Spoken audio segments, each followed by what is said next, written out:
What is required for all luminaries, lamp holders, and retrofit kits according to the NEC? Must they be installed by a licensed electrician? They must be energy efficient. They must be installed in dry locations or they must be listed. Well, the correct answer to this one is they must be listed. And what we're talking about here is whether you use UL, ETL, or many other brands, these are testing agencies that will take your light, your luminaire, your retrofit kit, your LED can light trim, whatever it is, and you will send them to them and they will test them by a set of parameters that UL has certified or set out. And what they will do is they will take that product and go through those UL parameters.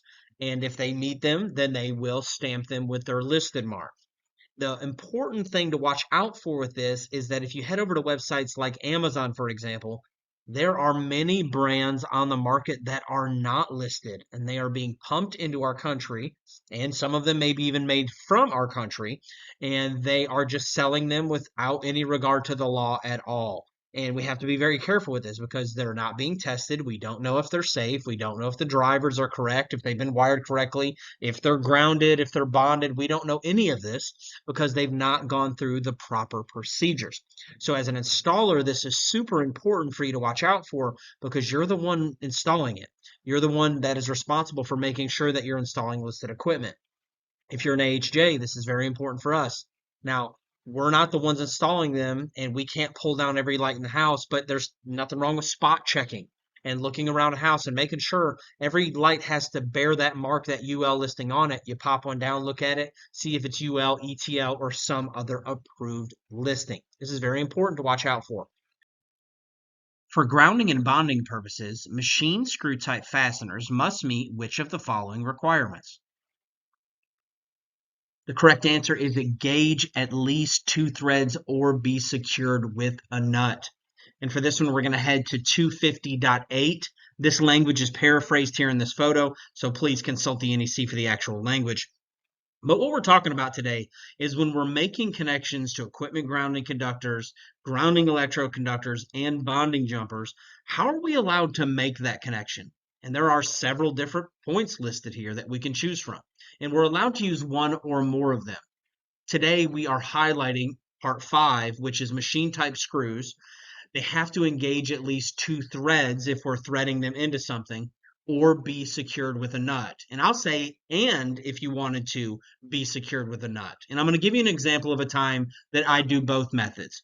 When I'm bonding pools, if I'm bonding some metal, even if that metal's thick, I will use, or thin, either one, I will use a tapping tool and tap those 1032 threads. I'll thread that screw in there and then I'll still put a nut on the backside because of the serious nature of the necessity for equipotential bonding. That's a time that I'll use one or more. But if you wanted to come to a metal enclosure and you're wanting to add a lug onto it, you can take your tapping tool, you can tap it, form those threads, tapping and threading. You're going to tap it, you're going to thread it, and then you can thread into that. And as long as you get 2 threads engaged, you're good to go. If you don't feel like you got those 2 threads, what you would do is just put a nut on the back side. According to the NEC, which of the following systems are permitted to be supplied by additional services? And the correct answer is emergency systems. When we head over to 230.2, it's going to make a blanket statement. It's going to say no building or structure is allowed to be served by more than one service. And of course, we're talking about the utility service that brings the power to the building. And then it says unless you're in one of the conditions of A through D. And A through D, A is special conditions. That's where we get our answer from today. B is special occupancies. Like if you're in a single building that's really large, you might be able to get permission to have 2 services on that building. If you're at capacity requirements, if you have a very large amperage, you may have to have multiple services. And then when we have different characteristics of the service, if you wanted multiple voltage classes as an example of that, you might be allowed to have multiple services on that structure. For today's answer, we head to part A, and there are some specific items that are permitted to have additional services to a structure as well. Optional standby systems, parallel power production systems, fire pumps can have their own service, systems designed for connection to multiple sources of supply to enhance reliability to that structure, emergency systems, or legally required standby systems. So the blanket code says, hey, you're only allowed to have one service. Unless you are one of these conditions in A through D, you may be able to ask your AHJ or your power company if you are allowed, or just be allowed to have an additional service for these items here. A lot of times I've seen it come through in plans review where this building already had a few services and they requested more services on this building. And we looked at the code and decided that it met the parameters and we approved it through plans review. So this is the code section that you're going to go for if you are wanting multiple services or more than one service. In accordance with the NEC, what is required at a building supplied by a standalone power system? Whether this is solar or a generator or anything in between, we have to have very similar requirements like we do for optional standby systems.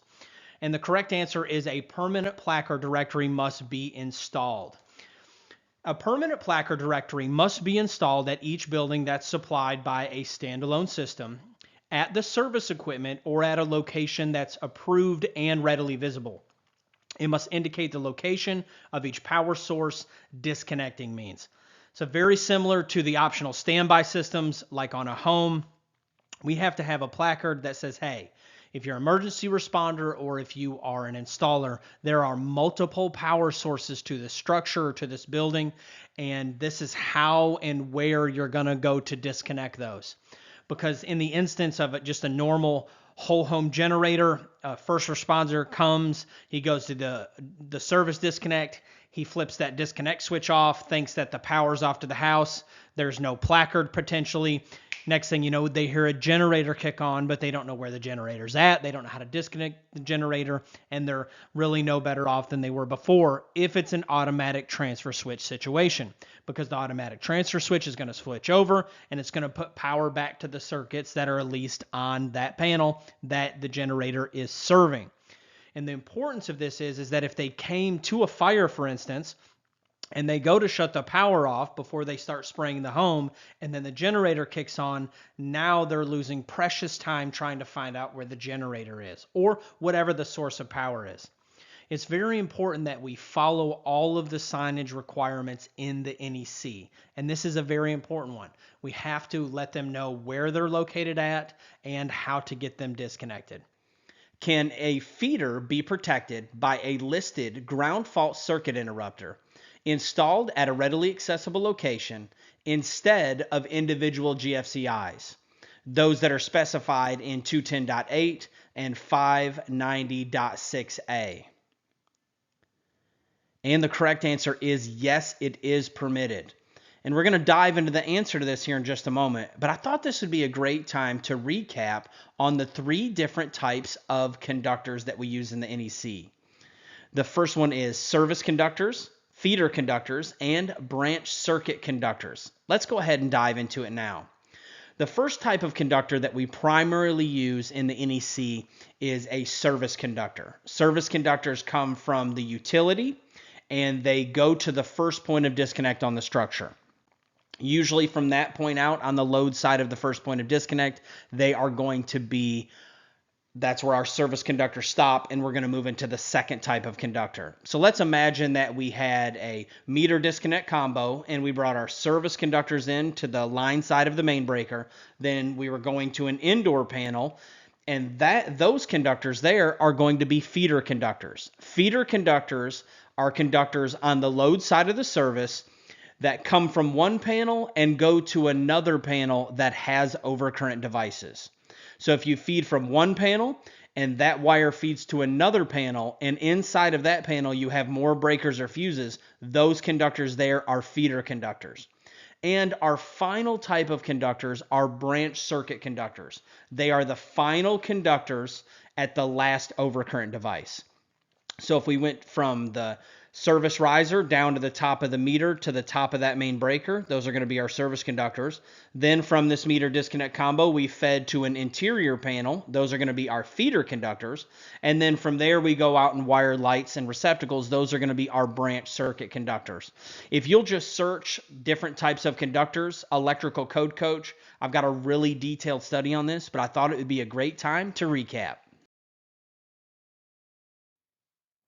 Now let's imagine electrical's been real good to you and you've built you a nice house, you got your meter disconnect combo and your service riser. And let's imagine that you want to build you a small little garage just off the house. And for sake of argument, this one we're going to say it's only 5 feet away from this meter disconnect combo. And I'll explain why here in just a little bit. You're going to pipe down, pipe over, pipe up, mount you a panel. You're going to establish your grounding electrode system, and now you're ready to wire this structure. You decide that you want to have 5 20-amp branch circuits, one for each individual set of receptacles, because you're going to be running a bunch of heavy-duty equipment, and you decide you're going to run one circuit for the lighting. You do the math up. By the time you buy the breakers and everything else, you decide it's a little bit cheaper to buy one breaker over here that's GFCI protected and run it over the building. Inspector comes out, says it's totally fine. A couple things that you want to watch out for here is that, yes, this may be code compliant, but if any one of these 5 receptacle circuits or the lighting circuit trip, you're going to be left in the dark and the whole building is going to be without power. Now, you may be really sharp in the code and you say, hey, coach, I don't think the receptacle over or this breaker over here at the house meets the definition of readily accessible. That's okay. I respect your opinion. It would depend for me how far away the garage was, because if you look back at the definition of readily accessible, it does say capable of being reached quickly. If this is like 100 feet away from the house, you could definitely argue that that's not capable of being reached quickly. So just keep that in mind as you install this if you decide to use this provision. And just remember that if one of these circuits trip, it's going to leave the entire circuit in the dark. I am the electrical code coach, and my bargain is that these videos will add value to you, and you will in turn add value to others. If there's anything you need from me, you can always email me at electricalcodecoach@gmail.com. Let's get to it. In damp or wet locations, how must surface type enclosures be placed or equipped according to the NEC to prevent moisture or water from entering and accumulating within the cabinet or cutout box? And the correct answer is be mounted with at least a 1/4 inch airspace. Let's look at the paraphrase content. In damp or wet environments, surface type enclosures must be installed or designed to prevent moisture or water from entering and accumulating inside the cabinet or cutout box. They must also be mounted with a minimum air gap of a 1/4 inch between the enclosure and the wall or other supporting surface. So if I'm mounting my meter disconnect combo, I'm going to need to be required to have that 1/4 inch.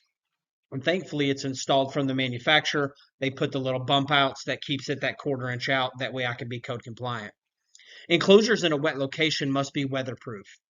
For enclosures in these areas, raceways or cables entering in above uninsulated parts must use fittings rated for wet locations. An exception to this is non-metallic enclosures can be installed without that air gap when mounted on concrete, masonry, tile, or similar surface. So we can remove that requirement if it's a non-metallic enclosure. But let's say you're out and you're mounting your meter disconnect combo, you're going to need to maintain that 1/4 inch air gap in between the enclosure or wall or other supporting surface. And at the bottom part of this code, this is where we get the requirement for us using something like a Myers hub when we come in above uninsulated parts. Now, that is a brand name, shout out to Myers hubs, and but that is just a hub that's designed for wet locations, very versatile, but you can use any part or fitting that is rated for wet locations in order to satisfy that. Now, they sell some fittings that aren't as robust as Myers hubs, but they still satisfy that code. I am the electrical code coach, and my bargain is that these videos will add value to you, and you will in turn add value to others. If there's anything you need from me, you can always email me at electricalcodecoach@gmail.com. Let's get to it. Hey everyone, welcome back. I am the electrical code coach, and this is the electrical question of the day. In aircraft maintenance and storage hangars, the area within 5 foot horizontally from aircraft power plants or aircraft fuel tanks is classified as which of the following? And the correct answer is a Class 1, Division 2, or Zone 2. Now, there are going to be several different classifications just in this one area.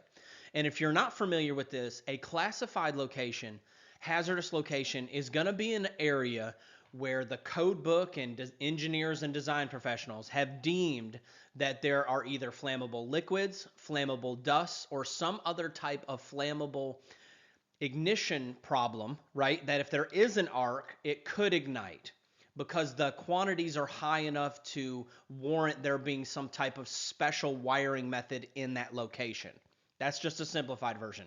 There's enough vapors in this room. If there were an arc, we need to be concerned with it because it could blow this whole room up. So we just want to watch for that. In this case, we're talking about here.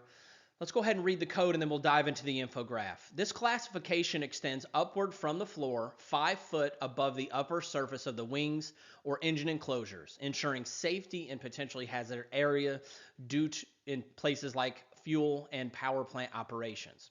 We can find the code in 513.3C1.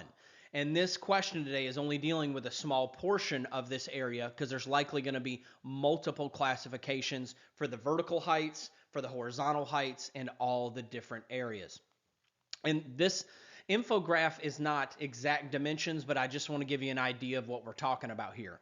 So in aircraft hangars, there's going to be multiple places that are going to be classified. In the sump pit, where are we storing all of the fuel? When we're working around this aircraft, which is what we're talking about today. We're talking about horizontally out for 5 foot up from that point is going to be a Class 1 Division 2 area.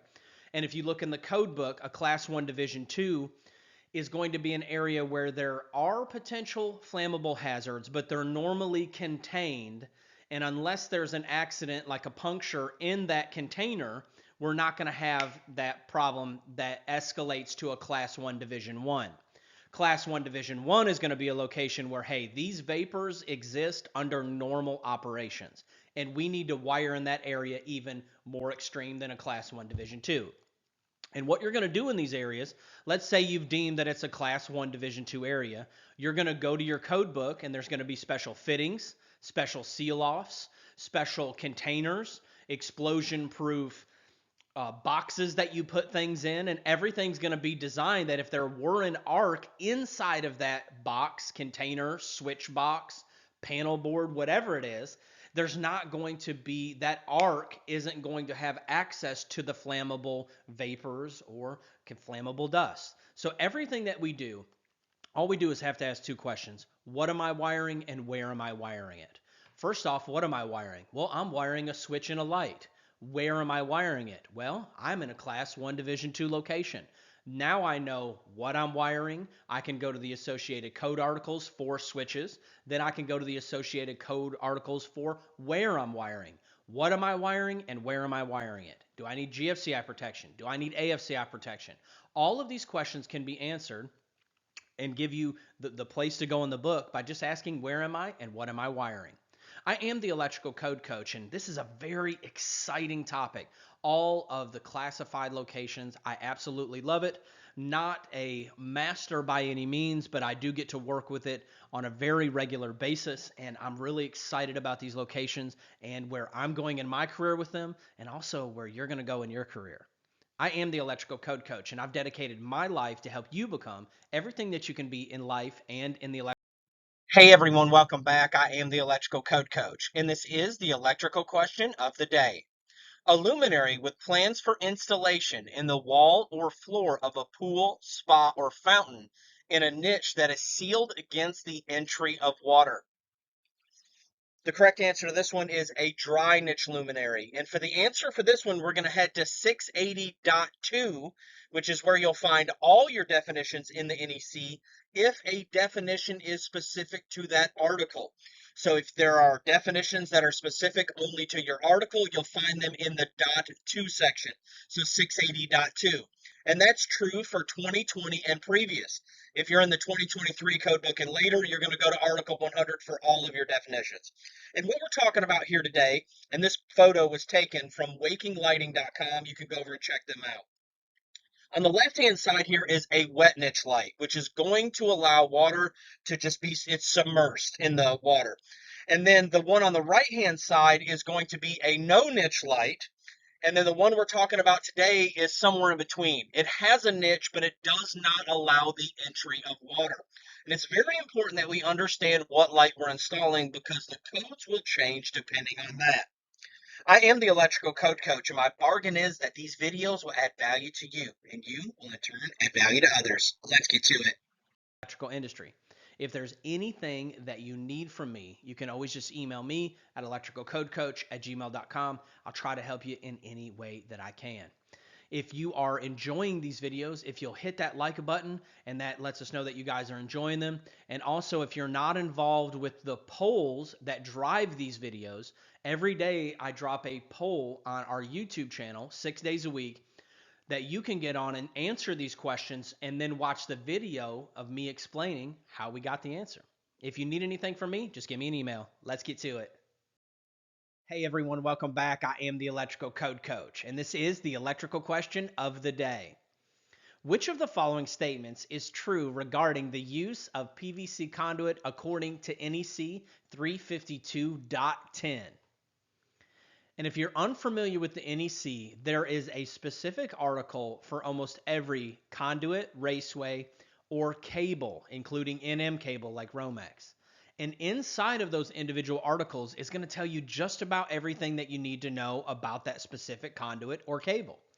And if you'll go to the .10 sections of any conduit or cable, that's going to be the uses permitted, where you find out what you can do with it. If you'll go to the .12 section, it's the uses not permitted.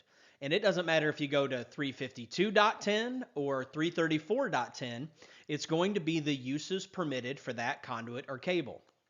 And in this case, we're going to find out that type PVC conduit is permitted in walls, floors, and in ceilings. Rigid type PVC conduit, not to be confused with rigid metal conduit, but it is a rigid type conduit, and there are schedules 40 and schedule 80. It is one of the most versatile conduits out there. It's permitted exposed and concealed in walls, floors, and ceilings. You can virtually run it anywhere. Now, there are some places that you are not allowed to install it, and you'll find those in the uses not permitted, which is the .12 section right after the .10 section. I am the Electrical Code Coach, and I want you to do me a favor. If you're enjoying these videos and these quizzes that you can get on YouTube, I want you to hit that like button and let me know that you're enjoying them so we can continue to do them. I want to continue to do these as long as they are being a useful tool and adding value to you. I am the Electrical Code Coach, and my bargain is that these videos, quizzes, polls, content, and everything that we do will add value to you, and then you will in turn go out and add value to others. If there's anything you need from me, you can always just email me at electricalcodecoach@gmail.com. Let's get to it. Hey everyone, welcome back. I am the Electrical Code Coach, and this is the electrical question of the day. Stick around for the end of the video. I've got some funny pictures that AI attempted to create in order to depict this infograph. You'll have to check them out at the end. In accordance with 300.7a, what is required for raceways or sleeves that pass through areas subject to different temperatures where condensation could be a problem? And the correct answer is the raceway or sleeve must be sealed to prevent the circulation of warm air. And let's look at this here. It says in 300.7a, raceways or sleeves that pass through areas with different temperatures where condensation is an issue must be sealed to prevent warm air from circulating. In my opinion, that's any conduit that passes from one extreme temperature to another, whether it be from outdoors to an attic, from outdoors to inside into air-conditioned space. You can work with your AHJ on their interpretation of that. And what we're going to do is we're going to seal it. Not only do we want to draft stop and prevent air from going through in the event of some type of fire, we don't want it to act like a chimney, but we also want to seal it off to prevent that air so it doesn't create the difference in temperatures, and start creating condensation inside of that conduit and start acting like a drawing mechanism. I've talked about it extensively in another video. This is not to be confused with 300.5G that requires seal-offs for underground conduits. This is any conduit really in any location. Now let's take a look at some of the funny pictures that AI thought of when it was trying to attempt to make this infograph. This is one of my favorites right here. Just shows this giant tube coming up to a chimney and that you should seal off at the chimney. Here's another one. This one was hilarious to me. It shows even the utility pole as the service riser on the house. Wouldn't that be awesome if you just had a utility pole coming up beside the house? You had your own transformer, 0 voltage drop issues. That would be awesome. And here's the final one here that it attempted. I am the electrical code coach, and my bargain is that these videos will add a little bit of value to you, and you will go out and in turn add value to others. I want you to look down today. And what I mean by that is I want you to look down at those around you. Now, you've worked your way up, whether you're just starting out 6, 8 months, you're a little bit higher than you were, or you're 6, 8, 10, 25 years in the game. And I want you to look down at those that are coming up underneath you. And I want you to take a minute today, whether it's investing in them, talking about something in the trade, talking about something personally. Maybe you see they're going through a hard time. I want you to stop and I want you to be aware of the people around you today. And I want you to look down and say, hey, is there any way I can help this person maybe get a step up, maybe get a little bit farther in their journey, or maybe just be there, just be a shoulder for them. It's awesome, and I love the climb and I love the grind, but if we never stop and look down and bring somebody else up where we are, it's just never going to be as fulfilling when we do get to that next level. One of my favorite things is to look down and reach up. And then it's amazing when you look down and reach up, you look back up and somebody's reaching down to help you get up, whether it's in the form of somebody helping you on a job or a door opening for you that you couldn't have opened yourself. There are so many ways that you will be benefited by looking down and helping other people come up. I am the electrical code coach. Let's get to it. Hey everyone, welcome back. I am the electrical code coach, and this is the electrical question of the day. What is the maximum distance permitted between supports for type NM cable? Of course, we're talking about non-metallic sheath cable, aka Romex, or one of the other brands. And the correct answer is 4.5 feet. Let's look at the paraphrase code language. Non-metallic sheath cable must be secured and supported using staples, listed cable ties, straps, hangers, or similar fittings designed to prevent damage to the cable. These supports shall be placed at intervals not greater than 4.5 feet and within 12 inches of every outlet box, junction box, so on and so forth. And the big takeaway that I want us to get from today is this dot 30 business. So if you will head to 334.30, you're going to see the securing and supporting for NM cable. But if you'll head to 330.30, you'll find it for MC cable. If you'll head to 344.30, you'll find it for rigid metal conduit. And if you'll go to any of the specific articles for a conduit or cable, if there are securing and supporting requirements, it's going to be found in that dot 30 section.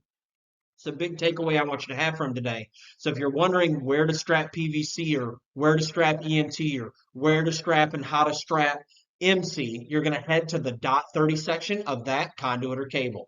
I am the electrical code coach, and my bargain is that these videos will add value to you, and you will in turn add value to others. Let's get to it. Hey everyone, welcome back. I am the electrical code coach, and this is the electrical question of the day.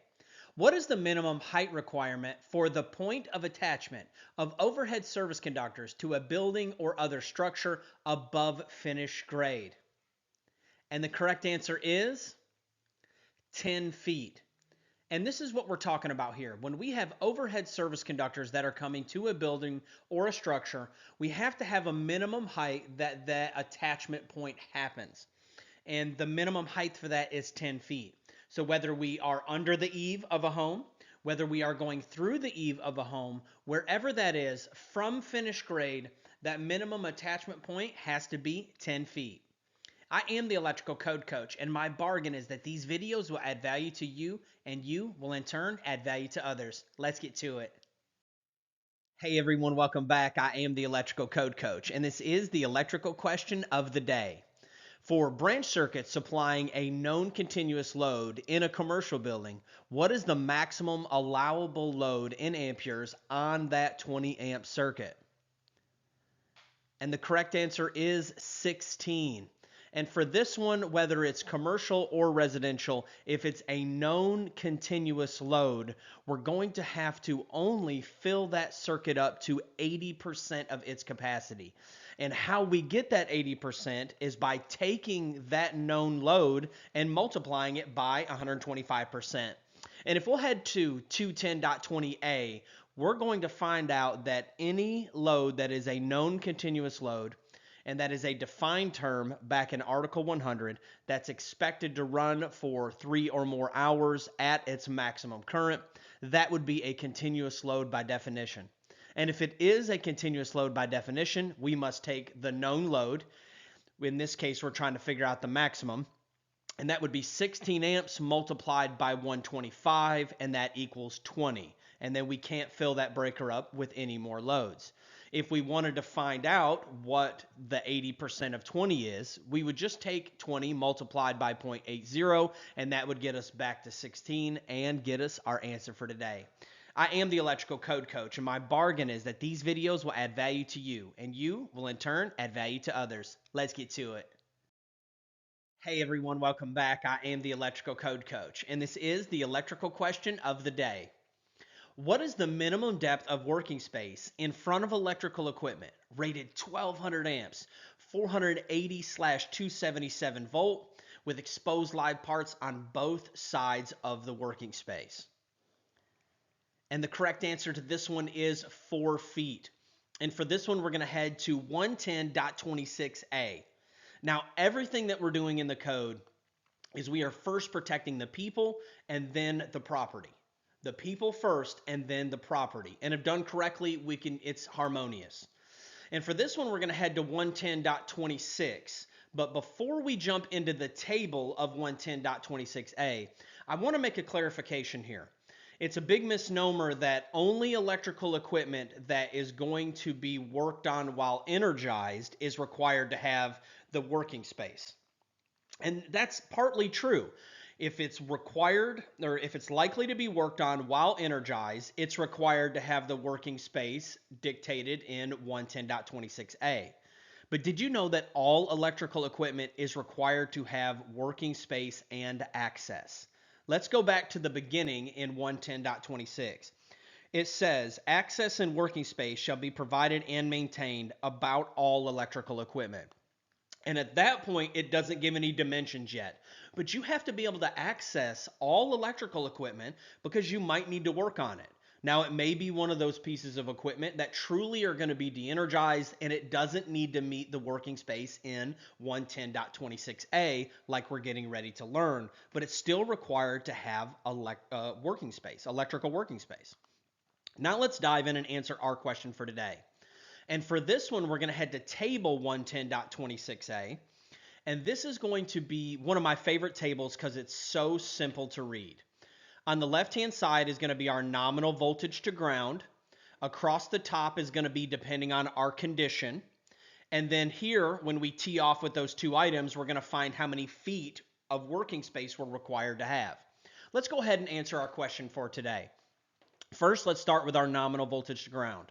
Well, ours was 480/277. But we're only going to be working with that lower number because that is our highest voltage to ground in this case. So we're going to come here and it's going to fall into this middle column. It's if you're in between 151 volts and 600 volts. Then we need to come deal with this condition business. Now down at the bottom is going to list your conditions below this table. Condition 1 is if there's exposed live parts on one side. Condition 2 is if there's exposed live parts on one side and there are grounded parts on the other side, like a block wall or something like that. And then condition 3 is going to be if there are exposed live parts on both sides. So this one, we need to first come to our nominal voltage, which is the middle column. Then we need to slide all the way over to condition 3, and that's where we're going to find this 4-foot requirement. I am the electrical code coach, and my bargain is that these videos will add value to you, and you will in turn add value to others. Let's get to it. Hey everyone, welcome back. I am the electrical code coach, and this is the electrical question of the day. What is the maximum distance allowed between receptacles in a residential dwelling unit's kitchen countertop area? And the correct answer is 4 feet. And for this one, we're going to head to 210.52C1. And this is where we're going to learn all about the requirements for kitchen countertops and in the 2017 and later, kitchen work surfaces. So whether you are dealing with a kitchen countertop by definition or a kitchen work surface, this is how you're going to space your receptacle outlets in those areas. Let's dive into the code. When we get there, we find out that receptacle outlets shall be installed on work surfaces or countertops that are 12 inches or wider. So the first question we're going to ask ourselves, is this countertop 12 inches wide? If it is, or wider, we know that we're going to have at least one receptacle outlet servicing that countertop. Now let's read on. It says receptacle outlets must be installed so that no point along the wall line is greater than 24 inches, more than 24 inches. Let's see what it's saying. You can pick either side of this countertop, starting with the sink here or over here to the right, and we're going to start with our first 2-foot measurement. So from the edge over 2 feet, we have to have our first receptacle within that first 2 feet. Then we're allowed to go up to 4 feet after that, just so that no point measured anywhere is going to be greater than 2 feet if you measure it. Then we need to wrap around this corner, and we also need to finish within 2 foot of this sink right here in this specific scenario. And what the purpose of this is so you can plug in an appliance with a 2-foot cord, and you should be able to plug it in basically anywhere that you set it down. The beauty of this is it keeps homeowners or the general public from using extension cords. And that's what we want to try to avoid at all costs. And really, that's the purpose of all receptacle spacing in the NEC, is to keep us, even me, from using extension cords. I've probably got one around here that I may or may not should be using. But the whole point is we want to avoid that as much as possible. I am the electrical code coach, and I really hope that you have a great day today. If there's anything you need from me, you can always shoot me an email at electricalcodecoach@gmail.com. You can also just shoot me a text at 423-895-3247. If you get in a bind out in the field, if you need something, some clarity in the code, working on an estimate, or if you just need somebody to talk to, I'm here anytime. Coaching is always 100% free. I am the electrical code coach, and my bargain is that these videos will add value to you, and you will go out and in turn add value to others. Let's get to it. Hey everyone, welcome back. I am the electrical code coach, and this is the electrical question of the day. According to the NEC, what is the requirement for the number of receptacle outlets in a bathroom in dwelling units? And the correct answer is D. At least one receptacle outlet must be installed within 3 feet of each basin. And for this one, we're going to head to 210.52D. Now, when we get to 210.52, that's going to lay out the spacing requirements for almost every receptacle that you can imagine in a dwelling unit. And for this one, let's dive to the paraphrase code language. A minimum of one receptacle outlet must be installed in bathrooms within 3 feet of the outer edge of each basin. The outlet should be positioned on a wall or partition that is next to the basin or basin countertop, or on the countertop itself, or on the side or front of the basin cabinet. Now let's stop right there, and then we'll finish reading it here in just a moment. What this is saying is within 3 foot of the edge of that basin. I'm imagining that somewhere on this vanity the basin starts here, and you can just continue, whether you're on the left or right side, anywhere in that 3 foot zone, and you could draw an arch across it. Anywhere in that zone, that receptacle is allowed to be placed. If we have multiple basins, that measurement starts all over again. We are allowed to strategically place one outlet to satisfy the 3 feet for both basins. That's okay.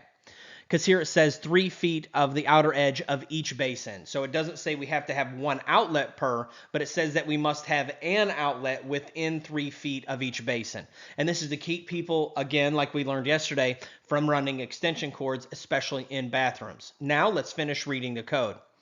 The outlet must not be placed more than 12 inches below the top of the basin or basin countertop. So we can't be below 12 inches there. And then let's talk about this third part here. It says receptacle outlet assemblies that are approved for countertop use are allowed to be physically installed in the countertop, like a pop-up or something like that. Now you have to be careful with this last part here. There are 2 different major type of listings for these receptacles that are in like the pop-up receptacles. There are some that are listed for work surfaces, and there are some that are listed for countertops. You are going to have the one that is listed for a countertop if you're wanting to install it in like a kitchen island or a kitchen countertop or in the bathroom countertop. It cannot be the one listed for work surfaces. There is a time and a place for that, but it's not around heavy water usage here.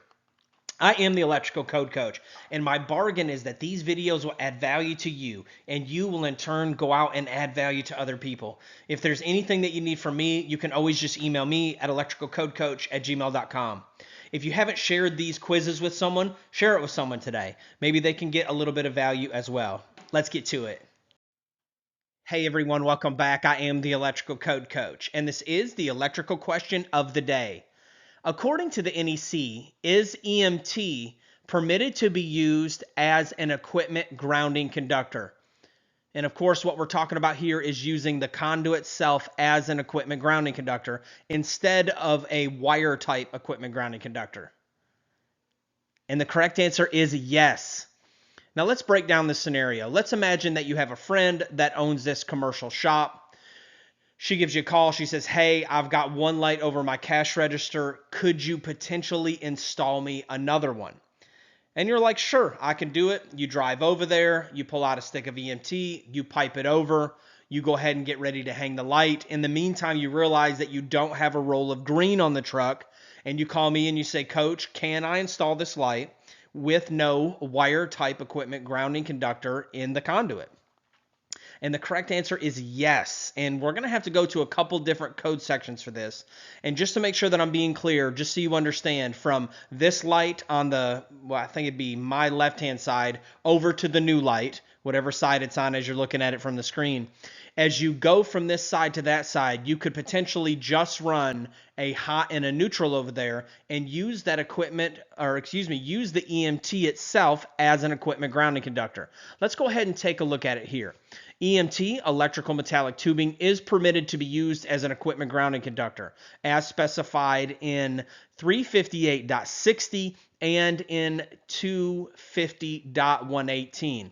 Now, when we get over to 358.60, it is the NEC article all about EMT. If you want to learn everything you ever needed to know about installing it, you could go over to EMT. It'll tell you use is permitted, use is not permitted. It'll tell you about securing and supporting. And when you get to .60, it just says flat out EMT can be used as an equipment grounding conductor. And where this code really derives from is back in 250.118, where there is a very long laundry list of items that are allowed to be used as equipment grounding conductors. Let's look at the paraphrase code language here. It says the equipment grounding conductor either accompanied or, my eyes, I just got them worked on, either accompanied or enclosed with the circuit conductors must be one or more of the following types. The first one is a conductor made of copper, aluminum, or copper-clad aluminum. This conductor can be solid, stranded, insulated, covered, or bare, and can take the form of a wire or bus bar of any shape. So that's the one that we're most familiar with. It's called a wire type or a bus type equipment grounding conductor. The one that we're most familiar with is a wire type, the green stranded bare solid wire that you install with your circuits to act as the equipment grounding conductor. That's the one that we're most familiar with. I've only pulled 5 from this list, but it is a very long list of things that you might be surprised you can use as an equipment grounding conductor in lieu of a wire type. The second one is rigid metal conduit. The third one is intermediate metal conduit. And the one that we're talking about today is electrical metallic tubing, EMT.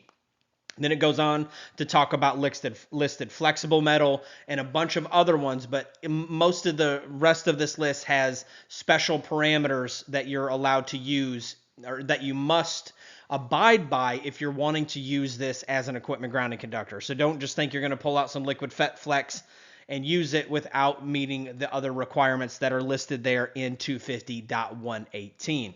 So you are allowed to use EMT as an equipment grounding conductor itself. Now, oftentimes I'm all about pulling a wire type equipment grounding conductor on top of my EMT. I like to do both just for many reasons, in my opinion.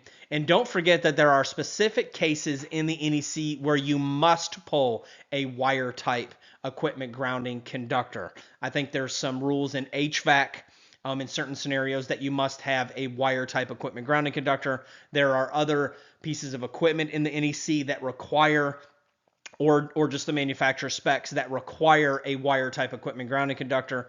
I'm not going to get in the business of doing a lot of using rigid metal or EMT as my equipment grounding conductor, although if done safely and properly, there's absolutely nothing wrong with it. I am the electrical code coach, and my bargain is that these videos will add value to you, and you will in turn add value to others. If you ever need anything from me, you can always just email me at electricalcodecoach@gmail.com. Let's get to it. Hey everyone, welcome back. I am the Electrical Code Coach, and this is the electrical question of the day. What is the maximum height of a main breaker handle above the floor or working platform when it's in its highest position? And the correct answer is 6 feet 7 inches.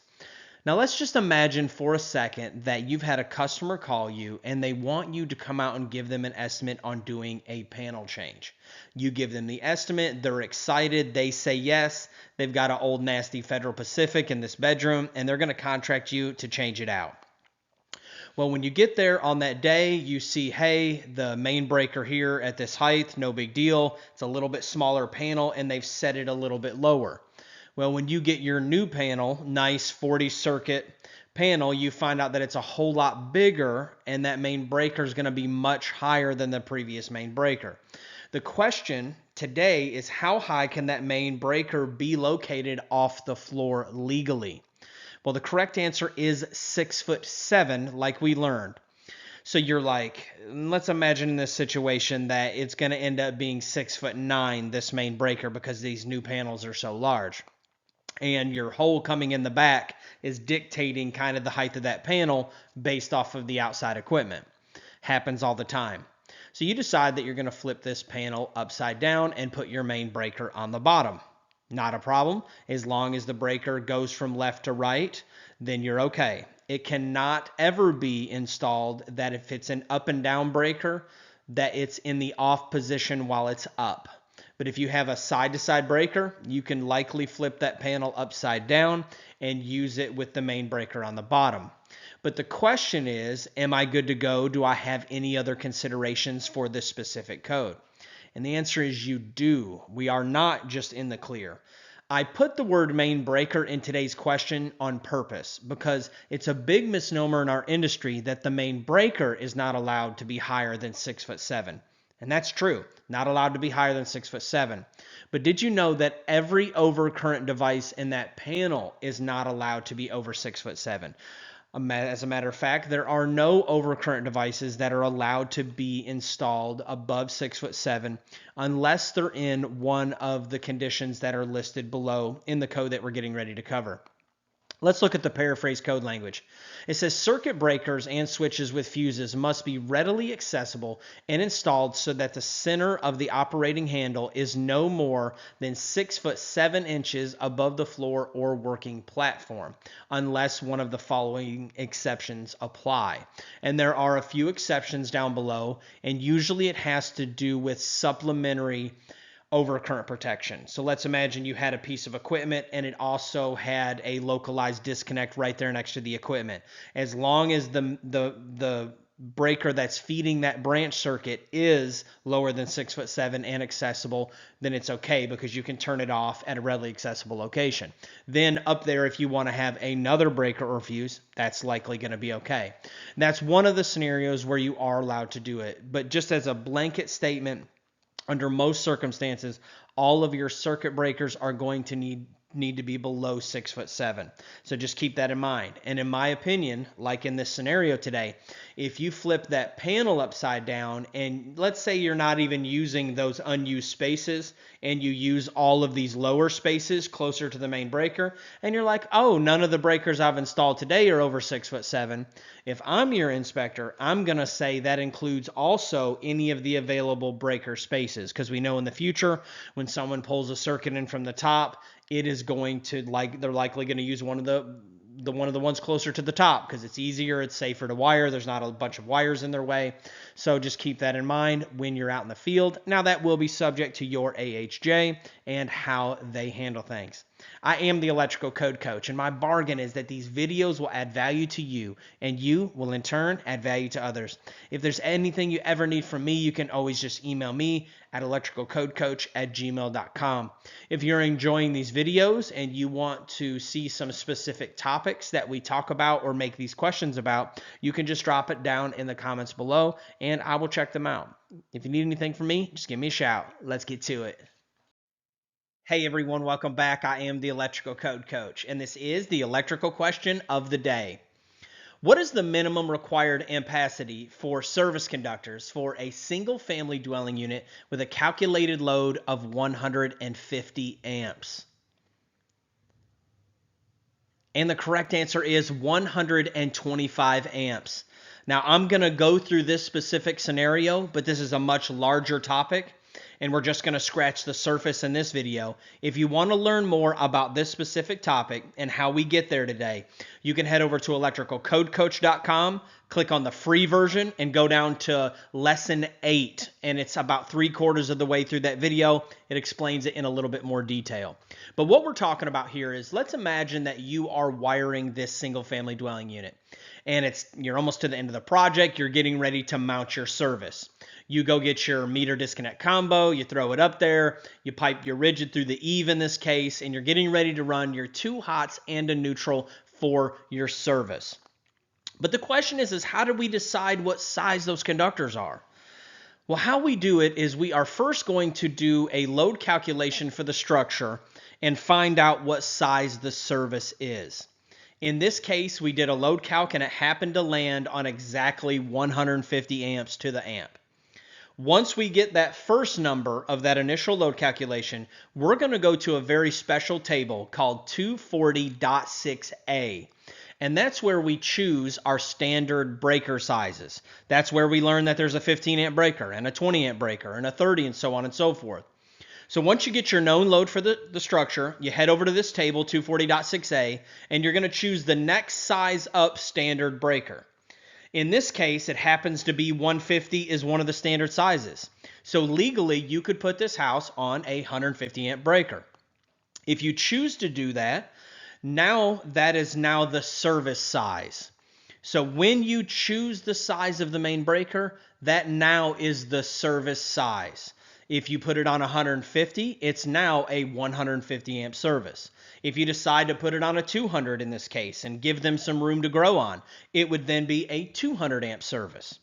And the reason this service business is so important is because when we get ready to size these wires today, we're going to need to know the size of the service, not just the known load. And here's why.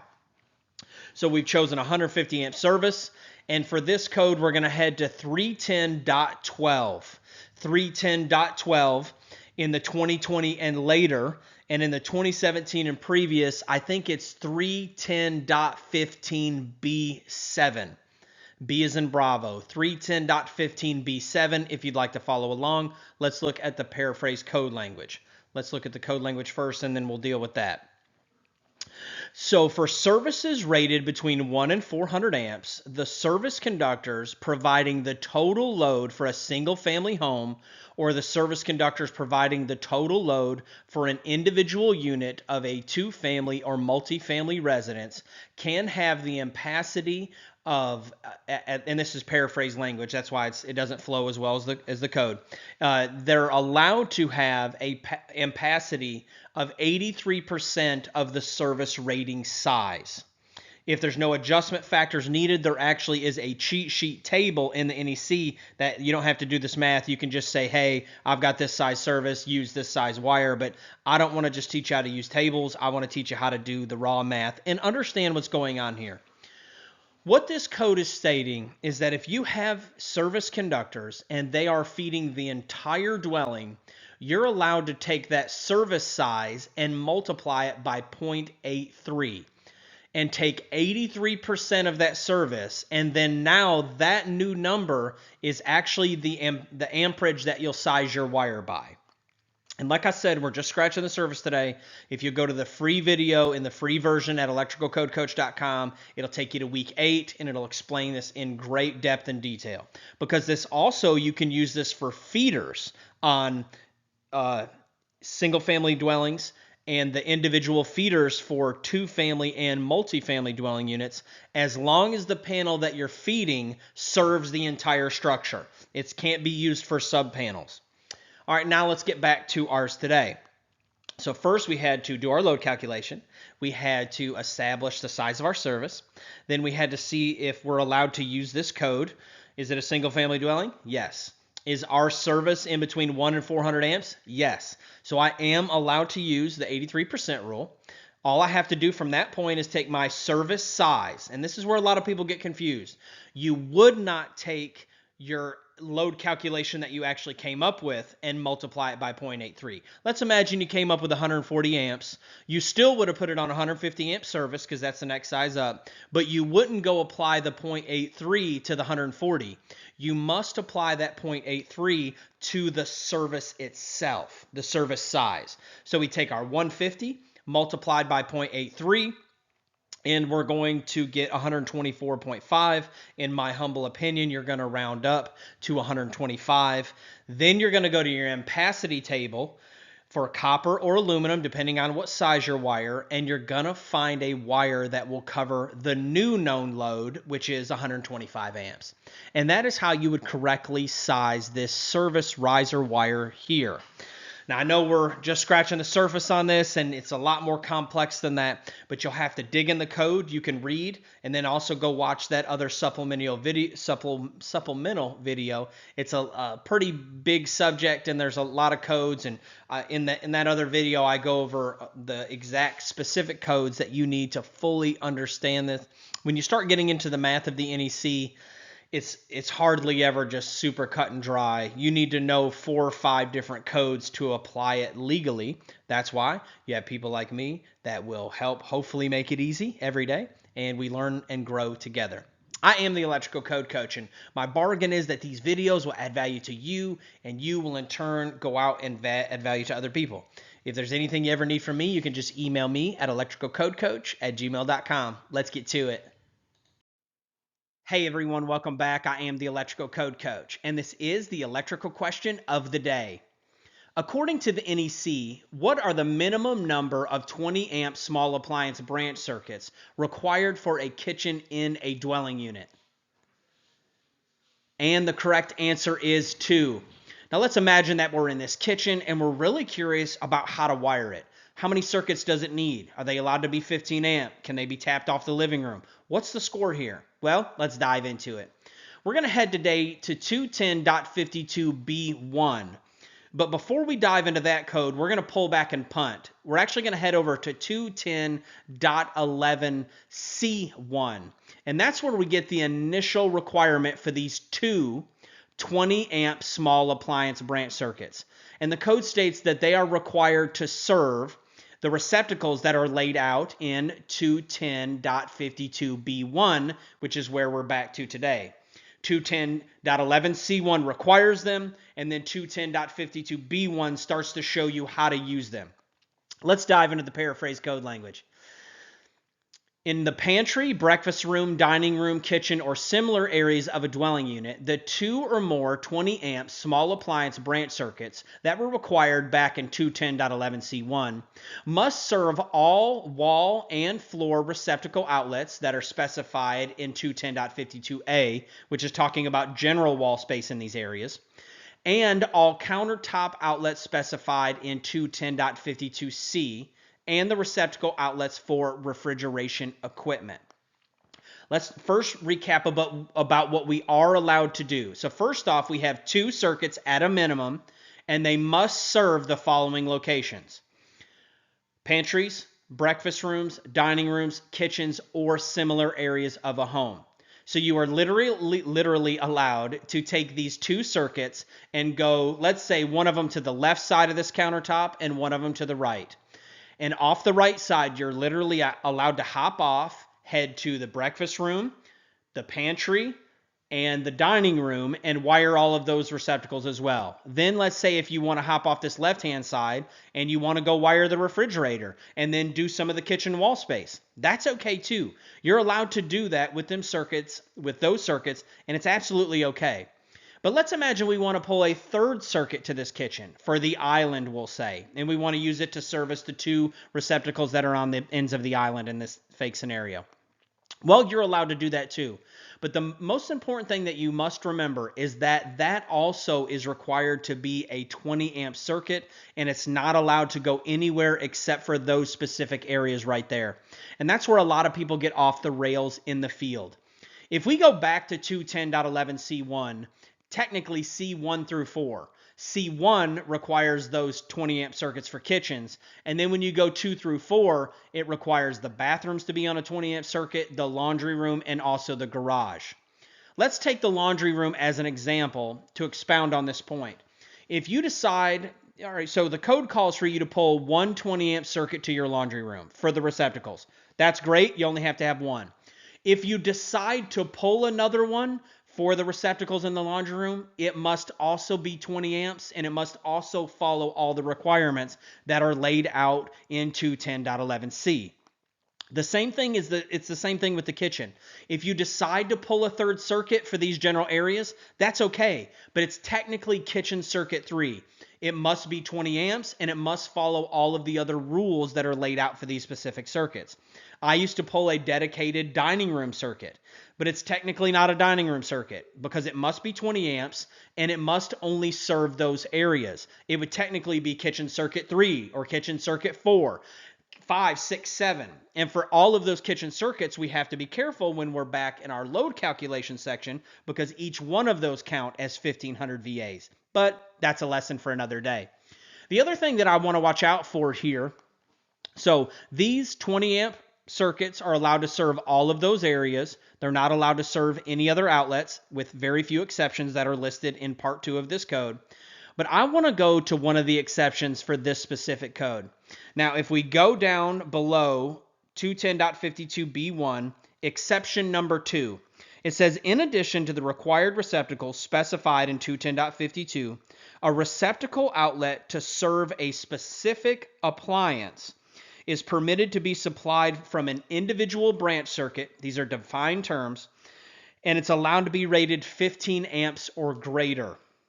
What this code is saying is that on top of the 2 required 20 amp branch circuits, you are also allowed to run an individual branch circuit, and you need to look up the definition for that in Article 100. You're allowed to run an individual branch circuit that's rated 15 amps or greater. What this is stating is that on top of your 2 kitchen circuits, if you wanted to run an individual circuit for this specific blender, you are allowed to do that, and it's allowed to be 15 amps or greater, but it shall serve no other outlets. It must be an individual branch circuit.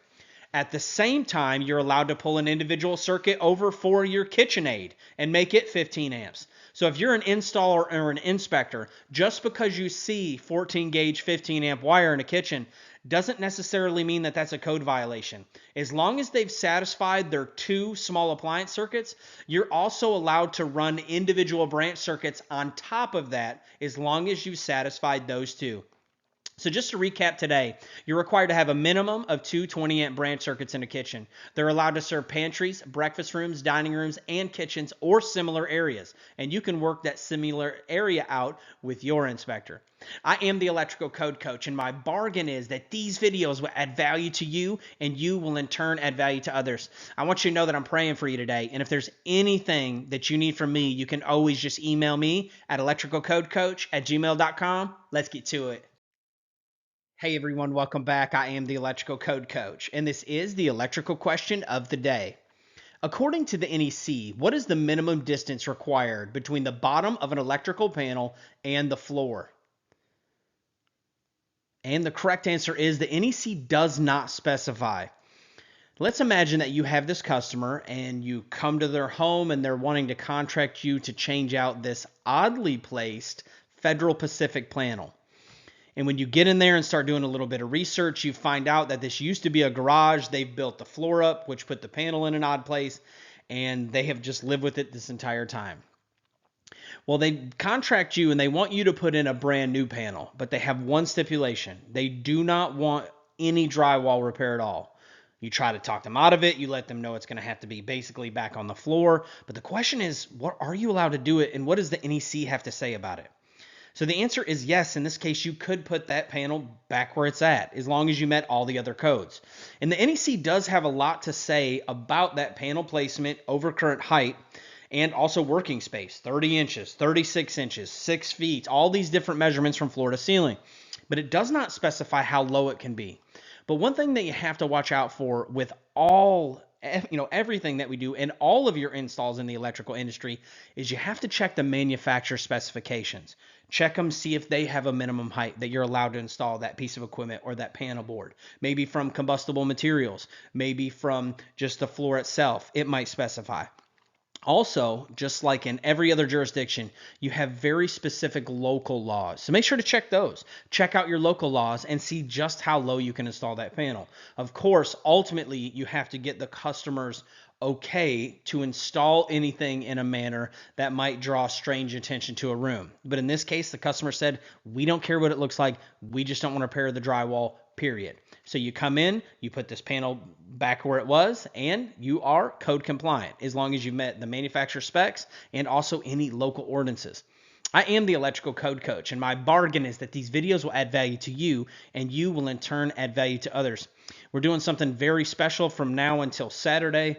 This is July 23rd, and that would be until this Saturday this week. If you purchase our 400 NEC questions, which are compatible with the 17, 20, and 2023, if you purchase that 400 PDF download, it's a download, and it's $14.99, that will provide one homeless bag to a homeless person here where we live at. So each one covers about a bag. We're going to cover if there's anything over, and we're going to take that bag. The bag includes toothpaste, toothbrush, nail kit. It includes some wipes. It also includes some food, snacks, and drinks, and we're going to go and hand those out. So if you would like to purchase that, I'm going to put a link down in the description below, and we will take those resources, and each one that you purchase goes towards a homeless bag. I am the electrical code coach, and if you need anything from me, just let me know. Let's get to it. Hey everyone, welcome back. I am the electrical code coach, and this is the electrical question of the day. Using non-metallic sheath cable, NM, Romex, what is the maximum number of number 12 conductors allowed in a standard 4-inch octagon box without plaster rings that has a depth of 1.5 inches? And the correct answer is 6. And I love the way that this question is worded because it's just like they do in the actual exams. It's full with a ton of useless information. Now, it does have a lot of very useful information, but we don't need to know if it's non-metallic sheath cable. We don't need the point of it saying without plaster rings, because in the absence of that language, we would just assume that there is no plaster ring. And they love to fill your question with lots of useless information to either waste time or to get you to second guess yourself. But let's go ahead and look at what we're talking about today. Of course, we're looking at box fill. And this is the specific box that we're talking about in this question. This is an octagon box. This is an 1.5 inch deep octagon box that you'll use out in the field, usually for lighting outlets. And for this one, we're going to head to 314.16a. It's actually a table, and it's one of my favorite tables because it's easy to read. Those are my favorite ones. On the left-hand side of this table, it talks about our box size. This is where we get all of our dimensions. Today, it's a 4 by inch and 1/2. Then this next column of the table lists our type of boxes. It lists round and octagonal boxes. Then it lists 4 square boxes, 4 and 11/16 boxes, and then device boxes, a bunch of different types of metal boxes that we're used to using out in the field. And across the top, we read that this is our maximum number of wires if they're all of the same size. So if you have all 10s or all 12s, you can actually use this little cheat sheet table right here to make it even easier. You would start on the left-hand side and find your box size, which ours is 4 by 1.5. Then you come to the type of box, which ours falls under the octagonal section. Then we're going to come across until we find 12 gauge wires. Now on this top line is where all the different gauges are listed. And then when you come down here, it tells you the physical number of wires. So we went from box size to box type, then across the top and found 12 gauge. And then we come down and we tee off with that number. And we find today that it's 6 conductors. Great job. I am the electrical code coach, and my bargain is that these videos will add value to you, and you will in turn add value to others. I want to let you know that you can do it. Just keep fighting. Whatever you're working for, whatever level you're trying to push through and get to the next level, you can do it. I'm in your corner. I've got your back. If there's anything you need from me, you can always email me at electricalcodecoach@gmail.com or just shoot me a text anytime at 423-895-3247. I always get back to everybody as quick as I can. And if I don't get back to you in a reasonable amount of time, just text me again. You're never going to be a bother. When I can answer, I do. When I can't answer, I don't. Let's get to it. Hey everyone, welcome back. I am the electrical code coach, and this is the electrical question of the day. Today I did it a little bit different. On the community tab of our YouTube channel, I showed you 3 different pictures, and I asked you which one was code compliant. If you're not familiar with this, if you go to our YouTube channel at Electrical Code Coach and you click on the community tab, I do a poll, an electrical question, 6 days a week, and usually offer a full video explanation for each one, just like this. So let's go ahead and take a look at the first picture, the second picture, and the third picture. Then we're going to talk about the code and see which one was code compliant. Our first picture here shows our electrical panel and the gas line running underneath. Our second photo shows the gas line running above the panel. And our third one shows the gas line just on the right side of this panel. Which one do you think it is? Let's go ahead and dive into the answer. First, let's take a look at scenario 1, and we're going to look at 2 different paraphrased code sections. The first one is 110.26A3, and the second one is 110.26E, as in echo. The working space must be clear and extend from grade, floor, or platform to a height of 6.5 feet or the height of equipment, whichever is larger. Within this height, other equipment support structures related to the electrical installation, such as concrete pads, above or below the electrical equipment are permitted as long as they don't extend more than 6 inches beyond the front of the electrical equipment. Now there's some new language here. That one there was from the 2020, but this language did stay in the 2023. And it now includes that a part of the installation that's helping be part of the structure, such as a concrete pad that's maybe poking out a little bit, or part of the structure of whatever is holding that panel, is now allowed to be in that workspace as long as it doesn't go out more than 6 inches. 2017 and previous, that language was not there. Now let's look at part E. For this is for indoor installations, and we're not going to talk about any other parts of this code, some special things that you're allowed to do. We're just going to look at the blanket code, and this is for services, switchgear, panel boards, and the like. It says dedicated electrical space, the space equal to the width and depth of the equipment, extending from the floor to a height of 6 feet above the electrical equipment or to the structural ceiling, whichever is lower, must be dedicated to the electrical installation. No piping, duct, leak protection apparatuses, this includes gas pipe or any other pipe, or equipment foreign to the electrical installation are allowed to be in this zone. So the first code says, hey, from the floor to 6.5 feet, that's going to be the working space or the top of the equipment, whichever is greater. The second one kind of takes it up a notch and says for these specific items, you have to have dedicated space for 6 feet above that equipment as well. You can work through some of the ways that you can work around this in the code, but this is pretty general for most cases. So let's go ahead and take a look at scenario 1. We have a gas line running underneath the panel. Well, when we look at our first one, it says, hey, and the second one, it says, hey, the zone below it has to be clear. No other piping or any ducting is allowed to be in the lower zone. And then now let's go ahead and go to our next scenario. Now this one here, we're going to have to use our imagination a little bit. We don't know the depth of this room. Is that 6.5 feet right there? We have no idea. But above this, we need to have it clear all the way to the structural ceiling in this case. And in this case, the gas line is in that zone above the panel. So this one is not going to work either. And finally, our winner for today is the gas line just on this right-hand side. And technically, we would have to look at 110.26a, or let me see where it's at here. It's where it talks about the width. It's 110.26a2, talking about the width of our working space. We have to have our 30 inches or the width of the equipment, whichever is wider. But that's just to one side.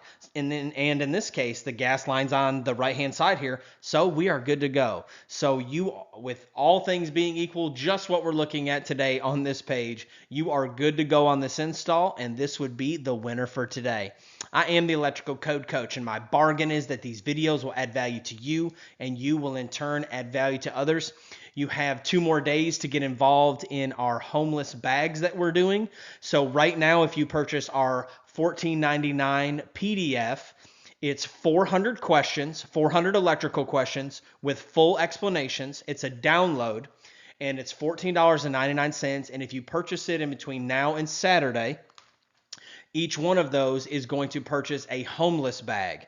We've had overwhelming response to this. I'm super excited to shoot the video of us packing the bags, maybe even some footage of us taking them out. Each bag includes a toothbrush, toothpaste, wipes, nail kit, some food, a little bit of drink, whatever we get to put in there, and a bag for them, which is often helpful. And each one of these that are purchased are going to cover that. Each one covers a bag, and we've had a huge response to this. I'm super excited. I'm so grateful to be a part of this.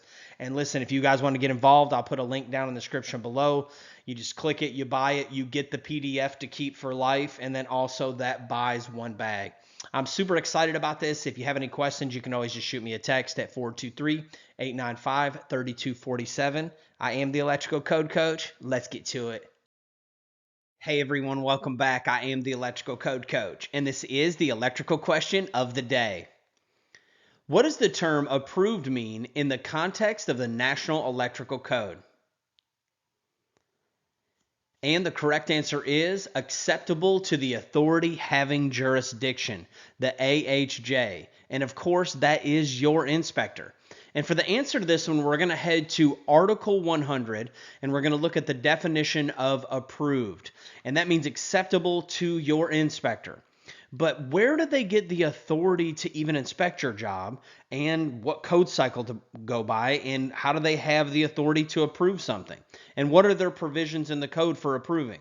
Well, let's talk about that a little bit, and then I've got 4 very important points about definitions that you definitely want to stick around for. So first off, in your state, there's likely going to be a state code or a state set of rules that brings all of this together. It might just be a blanket acceptance of a version of the NEC, or there might be a code for your state. And I'm going to use Florida as an example. In Florida, we have the Florida Building Code. They passed a law that the Florida Building Code is law, and then they get together and put all of that together. Inside of there, they will also accept other documents. Sometimes they write some of their own codes. Sometimes they take another document and maybe modify it or accept certain parts of it. And then sometimes they will refer to you further in the study, like in the case of the National Electrical Code. Now, there are some Florida-specific codes that they've added in for electrical, but for the most part, they default to the National Electrical Code, and it lets you know what cycle. That's how we get, first off, what cycle we're on. Is going to go through some type of legislative process in your state, and that's how your inspector knows what to judge you by and what you know to work by. Then someone has to grant your inspector the authority to inspect your jobs. It's not just something they can just be like, oh, well, I'm going to start inspecting jobs now. Somebody has to grant them that. Now, you might be in a county and it's granted a little bit different. You might be in a city and there's a building official, and then there may be chains of laws that give the building official permission to have people under them. Every state's a little bit different. Now that your inspector has a code to judge you by, and he's been granted the authority to be the authority having jurisdiction, he is now, or she is now, your inspector. And they have the ability to approve or disapprove your install. But they can't just do what they want. Although sometimes it feels that way when we're out in the field. I was an installer long before I was an inspector. And for every 1 ounce of code knowledge I have 3 ounces of field experience. But with that being said, your inspector can't just make things up. They have to do what's called getting there in the code. We got to go from here to there to there. They have to get there in the code. And it starts in your state most likely at the highest level, and then you work your way down to what code book you're in. This highest level said that we're allowed to use this code book to get there to do this, and then you find it in the book. Then at that point, your inspector is granted a certain amount of authority in interpreting that book, and they have their license on the line. But whether they approve or deny you, they better feel confident of where they found it in the code. In the NEC, there are some provisions for the inspector having the authority to approve something based on their opinion, or that they find suitable. Your state or local government may also grant them the power to look at an install a certain way and say, hey, I think it's okay, I think it's adequate, I think it's safe, I think it's okay. But they better feel confident in it enough if they ever got questioned that they're able to get there somehow. That's why you don't find your inspector just saying, it looks safe, don't worry about it, because they're guarding their license. And just like you are guarding your license, you wouldn't just give somebody a blank check who's never installed electrical to go out and work your name. In the same way, the inspector doesn't want to just sign off on your work just because you're a nice person. It goes both ways. You're protecting your license, they're protecting their license. So just keep that all in mind. Somebody has to set out the code, somebody has to grant them the authority, then they, at their risk of their license, can go out and approve or disapprove something. Now let's talk about the 4 places in the code that I want to talk about when it comes to definition. So the first one is going to be 2020 and previous cycles. We're going to talk about code-wide definitions. Then in 2020 and previous cycles, we're going to talk about the .2 definitions. In 2023 and later, we're going to talk about the removal or moving of .2 definitions. And then I want to talk about the 2023 all definitions in one location. Let's go ahead and dive into that now. So the first one, if you are in a 2020 code and previous, when you go to Article 100, those are code-wide definitions, meaning that every definition that's in Article 100 applies generally to all of the sections of the code and all the articles of the code. When you go to the 2020 and previous code cycles, in individual articles, if there is a definition that only pertains to that article, it's going to be in the .2 section.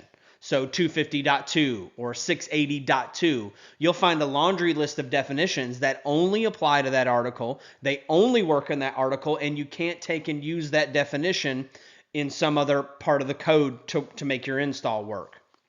Or as an inspector, they can't use that definition to deny your install based off of that definition if they're using it incorrectly. And the reason definitions are so important is because they change the rules completely.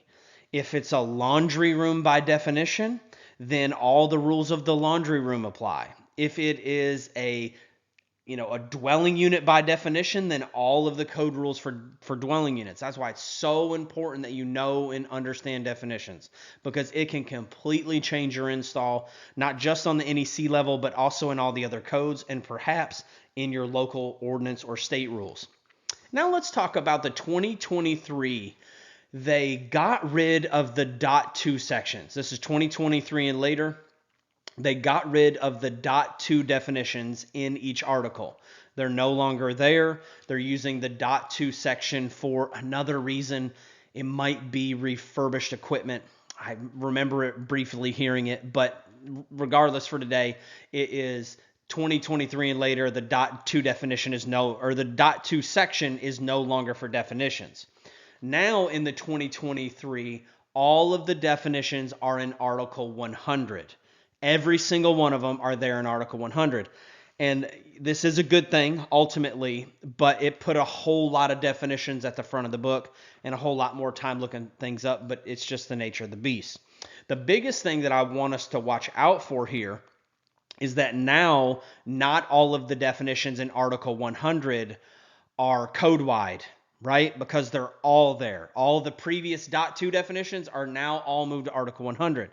So this is what they've done. If you see a definition that doesn't have an article in parentheses at the end, and I'm getting ready to show you an example, then it is a code-wide definition.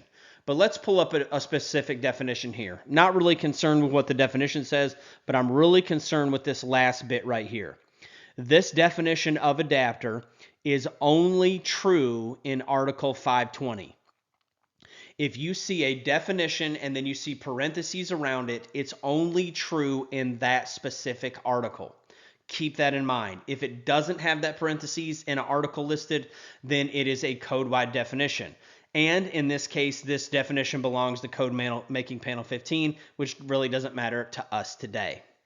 I am the Electrical Code Coach, and my bargain is that these videos will add value to you, and you will in turn add value to others.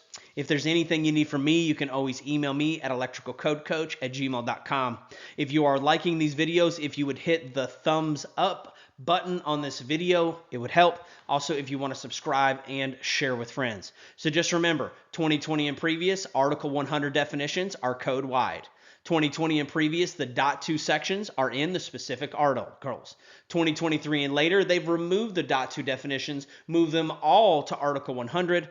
And if you don't see an article in parentheses, it applies code-wide. If you do, it only applies to that code. I am the Electrical Code Coach. Let's go ahead and get to it.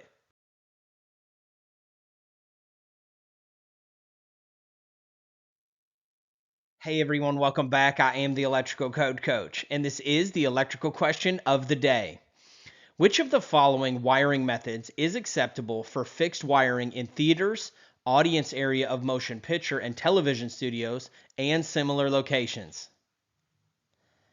And the correct answer is type AC cable containing an insulated grounding conductor. And of course, what we're talking about here is wiring inside of a theater. And the big takeaway that I want us to have from today is if you'll answer these two questions, you'll be able to find where to go and what to do in the NEC. The first question is, what am I wiring? Physically, what am I wiring? Am I wiring a generator? Am I wiring a piece of equipment? And I wire a luminaire?